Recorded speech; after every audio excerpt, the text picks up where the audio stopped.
Halo, Rubik di sini. Apa kabar semuanya? Semoga baik-baik aja ya.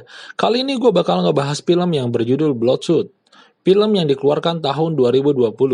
Film ini diangkat dari komik, tapi bukan dari Marvel ataupun DC. Kita langsung nonton aja filmnya ya. Selamat menikmati. Film dibuka dengan marinir Amerika yang bernama Ray Garrison yang sedang mencoba untuk menyelamatkan Sandra di Mombana.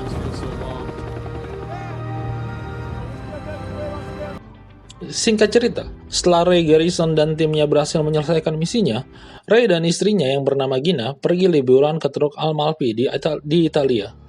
Pada saat Ray dan Gina liburan di sana, mereka diculik oleh sekelompok tentara bayaran yang dipimpin oleh Martin X, yang menuntut untuk mengetahui bagaimana militer AS mengetahui tentang para sandera dan lokasi mereka.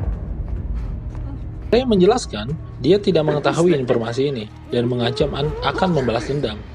X lalu membunuh Ray dan Gina. Beberapa bulan kemudian, Ray Garrison terbangun di laboratorium Rising Spirit Tech atau kita singkat aja RST dengan keadaan amnesia. RST itu adalah sebuah perusahaan di Kuala Lumpur, Malaysia yang mengkhususkan diri dalam peningkatan cybernetik untuk personal militer AS yang cacat. Jadi, kayak misalnya kakinya patah, nanti kakinya bakal diganti sama kaki robot. Ya, setengah android gitu. CEO dan ilmuwan utama Dr. Emil Herting memberitahu Ray bahwa dia adalah subjek manusia pertama yang berhasil dari program Bloodshot, dan dia memberitahu Ray kalau sebenarnya dia itu sudah mati. Dan tubuhnya didonasikan oleh militer untuk program Bloodshot.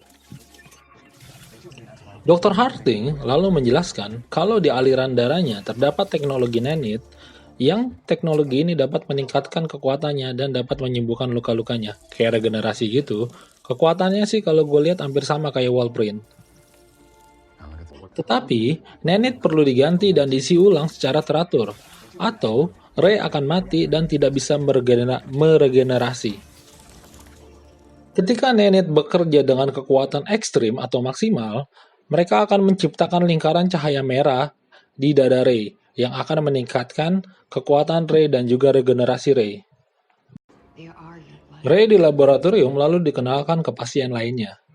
Katie, perenang angkatan laut yang paru-parunya sudah rusak dan saat ini terpasang alat pernapasan cybernetik. Tips, tentara penembak jitu yang matanya rusak tertembak mortir di Irak.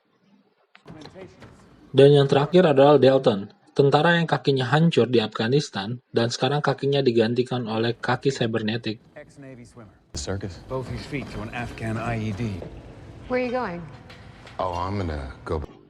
Pada saat Ray dan Katie sedang minum di bar, tiba-tiba ingatan Ray kembali, dan dia pun mulai mencari pembunuh dirinya dan Gina. Ternyata, otak Ray mempunyai kemampuan superkomputer dan dapat terhubung langsung ke internet dan satelit. Dia langsung dapat menghack server. Akhirnya Ray berhasil menemukan X, yang ternyata berada di Budapest.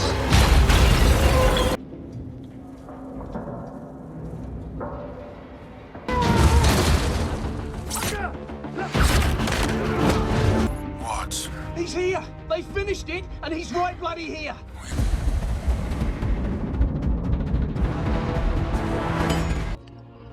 Ray akhirnya berhasil membunuh X. Setelah berhasil membunuh X, Ray kembali ke markas RST. Saat Dr. Herting mengecek nanit di dalam tubuh Ray, ternyata tinggal 10% dan sudah hampir habis. Lalu Dr. Herting mulai mengisi ulang nanit di dalam tubuh Ray. Pada saat proses charging nanit, Dr. Herting mengganti ingatan Ray dan merubah bagaimana cara Ray dan Gina mati.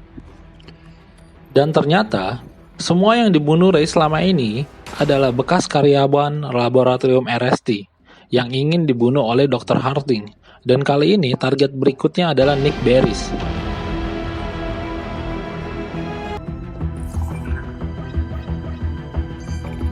This little beauty only works once and Ray berhasil menemukan Nick Barris di London. Dan setelah dia berhasil membunuh Nick Barris dan ingin kembali ke RST, Wiggins, programmer yang bekerja dengan Nick Barris, mengaktifkan EMP Boom yang menonaktifkan sistem di tubuh Ray. Karena EMP Boom Sambungan Ray ke sistem ERST terputus sehingga membuat Ray kehilangan kesadaran.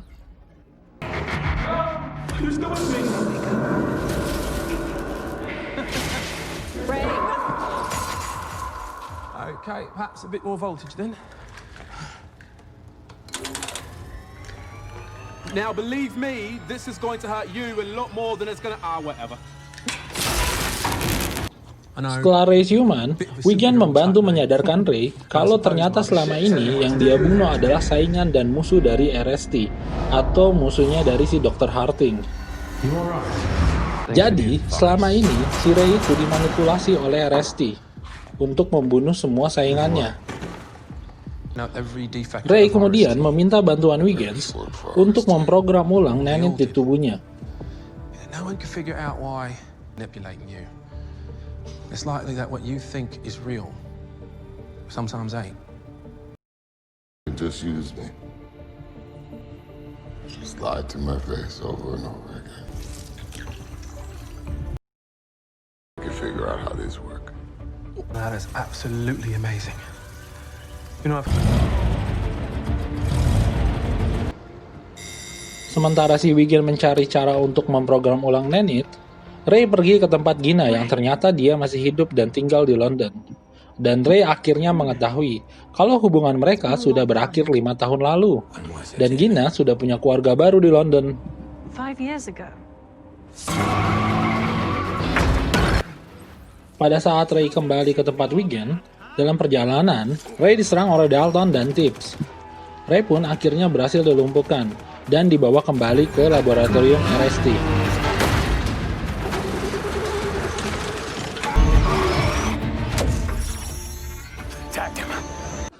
Sementara Katie dikirim untuk membunuh Wiggins. Pada saat bertemu Wiggins, Katie meminta tolong Wiggins untuk memprogram ulang dirinya untuk membebaskan dirinya dari RST.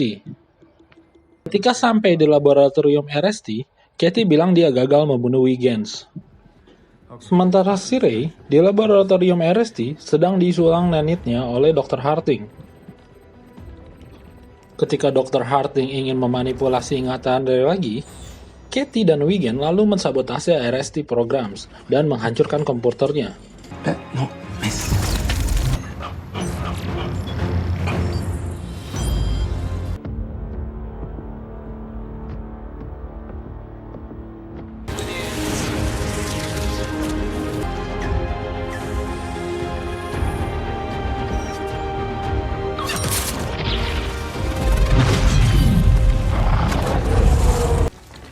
Ketika Ray sadar dan ingin mencari Dr. Harding, Ray bertemu dengan Dalton dan Tibbs, dan mereka pun bertarung, hingga mengakibatkan sebagian gedung RST hancur.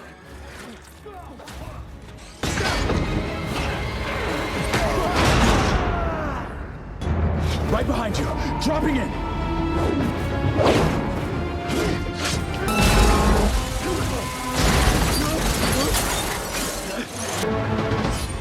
Ray akhirnya berhasil membunuh Dalton dan Tibbs.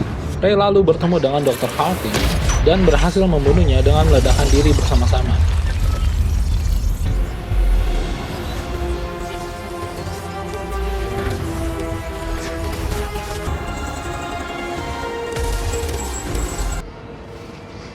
And that's enough.